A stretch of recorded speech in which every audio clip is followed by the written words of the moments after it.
안녕하세요. 엄지민입니다. 현상 이면에 숨겨진 사실을 쫓아 팩트추적 지금 시작합니다.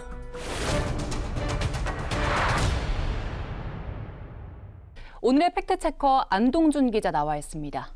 안 기자, 오늘은 특별법이 시행되고도 좀처럼 근절되지 않고 있는 전세 사기 문제 짚어본다고요? 네, 법의 사각지대가 방치한 사기에 덫에 세입자들은 여전히 눈물을 흘리고 있는데요. 그 실태를 화면을 통해 만나보시죠.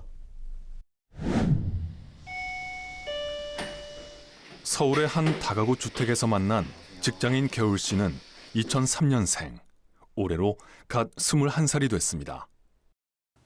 고등학교를 졸업하자마자 바로 취업에 성공해 직장 생활 3년 차입니다. 올해까지만 돈을 번 뒤 대학 진학을 꿈꿨지만 모든 게 수포가 될 위기에 놓였습니다. 지난 5월 초, 겨울 씨가 전세로 사는 집이 경매에 넘어갔다는 통보를 받은 겁니다.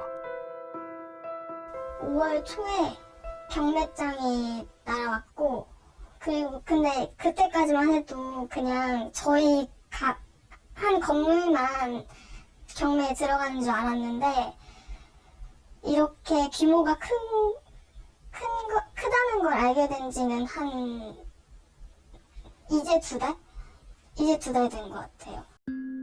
겨울 씨가 이 집에 입주한 건 지난해 4월. 전세 보증금은 1억 2천만 원이었습니다.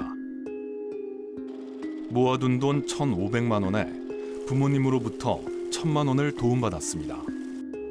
나머지는 모두 대출로 메웠습니다.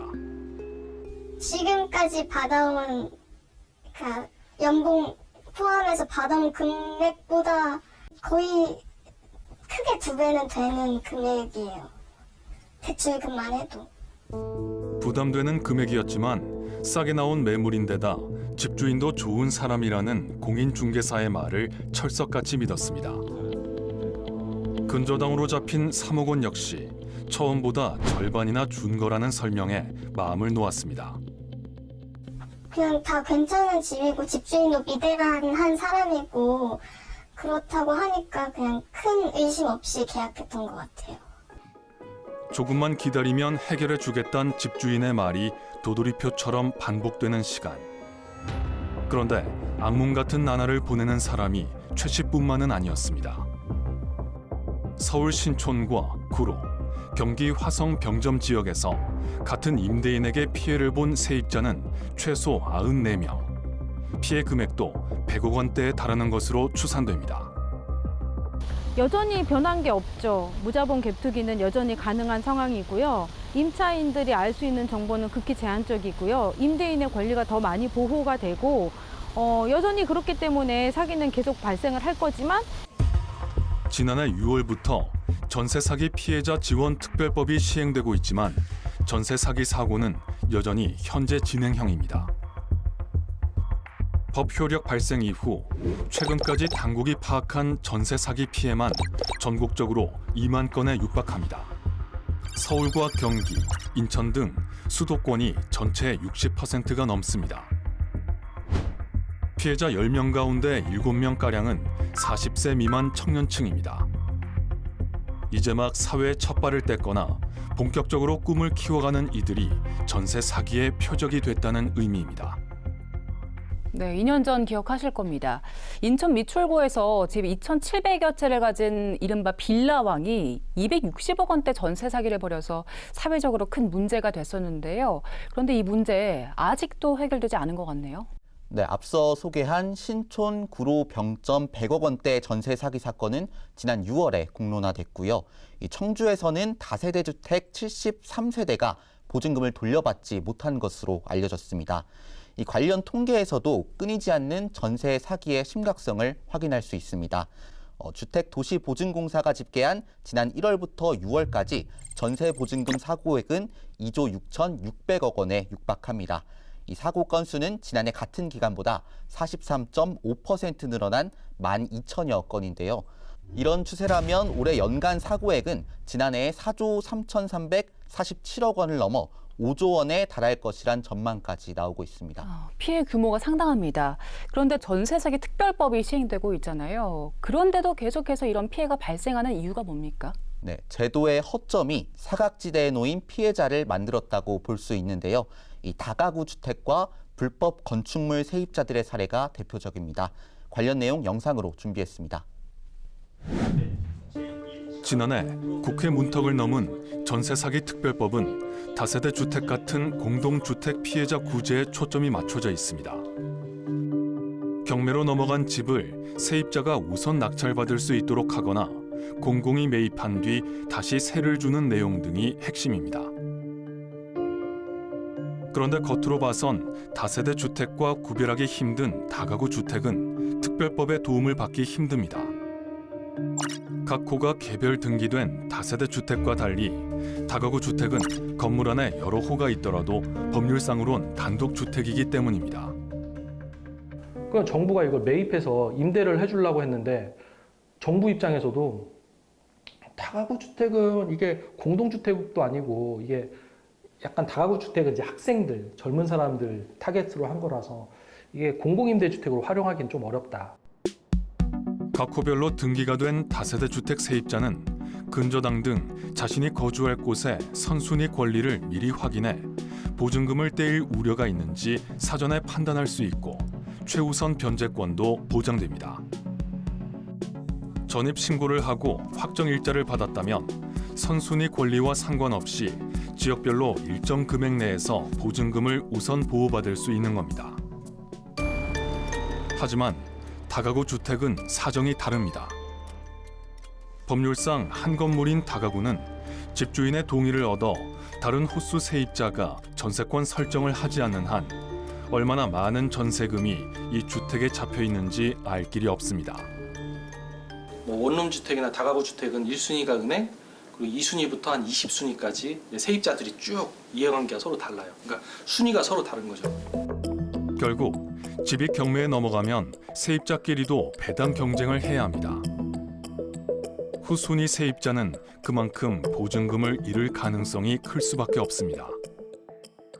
연락은 되긴 하는데 이제 본인이 답장하고 싶은 거만 답장을 하세요. 그래서 제가 보증금을 계속 달라고 하면은 경매로 받아가라고 하세요. 그러면 경매로 못 받아가는 사람들 어떡할 거냐. 그러면 대답이 없으세요. 불법 건축물에 입주한 세입자도 특별법의 사각지대에 놓여 있습니다. 서울 구로에 있는 한 건물의 건축물 대장입니다. 1층은 근린생활시설, 2층부터는 다중주택으로 돼 있습니다. 근린생활시설은 편의점과 카페 등 주민 편의시설을 일컫는 만큼 주택으로 사용하는 건 엄연히 불법입니다. 고시원처럼 방별로 욕실은 만들 수 있지만 취사시설은 설치할 수 없는 다중주택 부분도 마찬가지입니다. 이 건물엔 방마다 취사시설이 있는데 역시 법을 어긴 겁니다. 이 같은 불법 건축물에 거주하는 세입자는 주택도시보증공사가 제공하는 전세보증금 반환 보증에 가입할 수 없습니다. 집주인이 전세금을 상환하지 않을 때 공공기관이 보증금을 대신 주는 제도의 혜택을 누릴 수 없는 셈입니다. 네, 참 고질적인 문제들인데 이런 문제들 사실 특별법 제정 전부터 계속 제기가 됐었잖아요. 네, 맞습니다. 그런데도 아직까지 개선책이 마련되지 않고 있습니다. 이 전입신고와 확정일자 효력에 시차가 있는 것도 여전한 맹점으로 꼽힙니다. 전세 계약을 오전에 하고 당일 오후에 전입신고를 한 뒤 확정일자를 받으면 그 효력은 다음 날부터 발생하게 되는데요. 집주인이 이를 악용해 계약 당일 오후에 해당 주택을 담보로 은행에서 대출을 받는다면 세입자보다 은행의 선순위 권리가 부여됩니다. 세입자 입장에선 계약서를 쓸 땐 없던 은행 대출이 갑자기 등기부 등본에 잡히는 황당한 상황이 펼쳐지기도 합니다. 네, 물론 개인이 전세 계약을 할 때 조금 더 주의를 기울일 필요도 있겠지만 이런 제도의 사각지대부터 없애야 되는 거 아닙니까? 네, 맞습니다. 전세 사기가 심각한 사회 문제로 떠오르면서 여러 대책이 나오고 있지만 아직 갈 길은 멀어 보입니다. 이 추가로 취재한 내용 화면으로 함께 보시죠. 지난해 12월 세입자의 전세 보증금을 상습적으로 돌려주지 않은 악성 임대인 명단이 최초로 공개됐습니다. 전세 사기를 미연에 방지하겠다는 취지였습니다. 지역별로는 경기가 9명, 서울이 6명, 인천이 2명이었고 연령별로는 30대가 4명, 40대가 3명, 50대가 5명 등으로 집계됐습니다. 처음엔 세입자가 전세 계약을 하기 전에 집주인이 악성 임대인인지를 제대로 확인할 수 있을 거란 기대감이 컸습니다. 그러나 지금은 역부족이라는 평가가 많습니다. 정보 공개 대상이 한정돼 있기 때문입니다. 실제로 현재 공개된 악성 임대인 명단엔 전세 사기 특별법 시행 이후 전세 보증 사고를 낸 집주인들만 포함돼 있습니다. 보증금을 돌려주지 않아 경찰 조사를 받거나 재판 중인 임대인들의 이름은 찾아보기 어렵습니다. 팩트 추적 제작진이 만난 피해자 개울 씨가 고소한 집주인도 악성 임대인 명단에선 검색되지 않았습니다. 제도의 실효성을 높이기 위해선 공개되는 정보의 양과 질을 늘려야 한다는 지적이 나오는 이유입니다. 국가 시스템에서 국세청하고 다 연계해가지고 이 계약서에 있는 임대인 정보를 계약 기간 동안은 열람할 수 있게 해줘서 정보를 끌어와서 이 사람이 세금 체납이 있구나. 과거에 뭐 체납했던 또는 전세 사기에 연루됐던 이력이 있는지, 주택 수가 몇 채를 보유하고 있는지, 뭐 자산 현황이나 여러 가지를 해가지고 이분이 감당할 수 있는, 예를 들어서 한 100채를 가지고 있다. 누가 보더라도 위험하잖아요. 개정 절차를 거쳐 지난 7월부터 시행된 공인중개사법 시행령과 시행규칙에도 허점이 있습니다.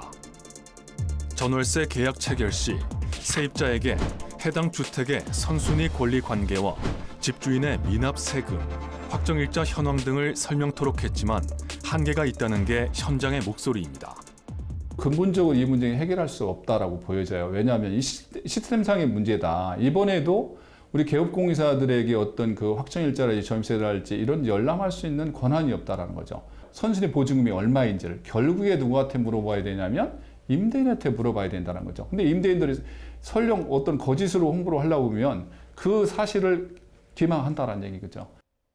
피해자들 대부분이 공인중개사를 믿고 전세 계약을 했다며 울분을 토하는 상황. 약간 걱정을 하니까 이게 건물 서울에서 이 정도로 근저당이 없는 건물이 없으면 집주인분이 부자니까 돈을 못 받을 걱정은 전혀 하지 않으셔도 된다고. 임대인 개인정보 침해 우려를 최소화하면서 세입자 권리까지 보호하는 핵심 정보 열람 시스템을 국가 차원에서 구축해야 한다는 주장도 나오고 있습니다. 네, 제도의 빈틈을 메우려는 노력이 필요해 보이는데 이미 공개된 악성 임대인들 있잖아요. 이 사람들에 대한 제재는 제대로 이루어지고 있습니까? 네, 주택도시보증공사 허그에 똑같은 질문을 했고요. 답이 왔습니다. 이 답변서에는 공사는 임대인의 임대사업자 등록 말소 등 제재할 수 있는 권한을 갖고 있지 않음. 다만 보증사고 또는 보증채무 이행의 청구가 접수된 후 해소되지 아니한 임대사업자에 대하여 보증 취급을 제한함이라는 내용이 적혀 있었는데요. 한마디로 공개된 악성 임대인의 부동산 매물을 보증 대상에서 제외하는 것 외에는 방법이 없다는 설명이었습니다. 이렇다 보니까 악성 임대인 명단에 오른 상당수가 여전히 임대사업자 자격을 유지하고 있습니다. 올해 6월 23일 기준으로요. 전체 127명 가운데 67명이나 된다는 조사 결과도 있습니다. 이들 악성 임대인 67명이 세입자에게 보증금을 돌려주지 않아서 허그가 대신 상환한 금액만 무려 7,124억 원에 달합니다. 그런데도 이들 집주인은 임대 사업자로서 취득세 감면과 양도소득세 감면 등 각종 세제 혜택을 누리고 있습니다.